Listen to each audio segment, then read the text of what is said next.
have asked you this a long time ago because I think your take on this is going to be really good.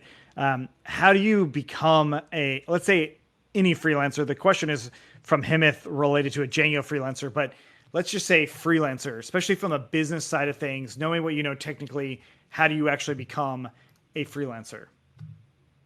So becoming a freelancer, as far as getting things going, you're thinking about clientele, right? You're talking about getting customers. Um, it's funny. I'm actually going to do a video on that topic, and it's going to be like my first 50 customers and like the methods that I use. And I think I came up with 8.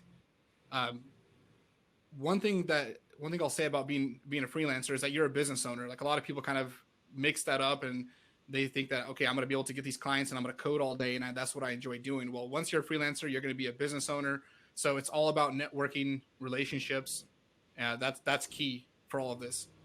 Um, for me personally, like I got started in just my first network. Like I just knew a lot of people with family. I just started telling everybody, letting everyone know.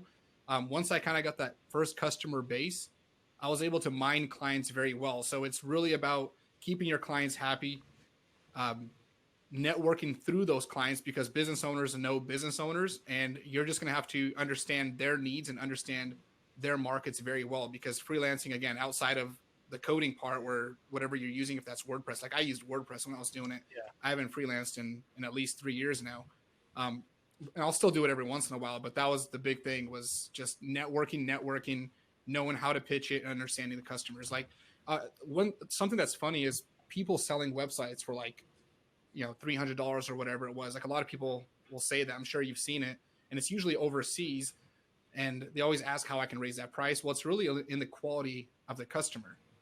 Like there's customers out there willing to pay more. They're out there, and most customers that you might charge so little to, they would probably pay more if you were able to deliver that product better, if you're able to explain the value of what you're doing. But if you're just selling them a website, they're not going to see any value than just that physical product. So it's all about that, yeah, that communication and networking, I would say.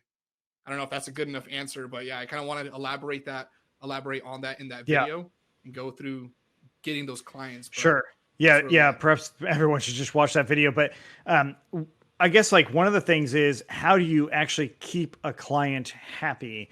Like, what do you think is a good strategy for that? So you're gonna have to know their business, but it's communicating with them. Regular updates. Like clients hate it when you just kind of deliver that product and you take off. Like stay in tune. If you can be physically at their business, try to stop by. Like if I did coffee shops, like I would stop by and just hang out and talk to the business owners, send them emails, ask them how their business is doing. So they felt like I had that vested interest. And anytime, I mean, I think after my first 10 customers, the rest were all referrals. Um, but yeah, keeping them happy is showing them that you care and understand them. Is stay in constant communication. Deliver, like if you don't feel like you're going to meet a deadline, don't have them come to you and then explain to them that you won't have that deadline. Like if you know you're going to have an issue, tell them way in advance, hey, we might run into this roadblock. Like they love having their hand held through that process. So if they feel like you have it taken care of, you're talking to them, I think you're golden.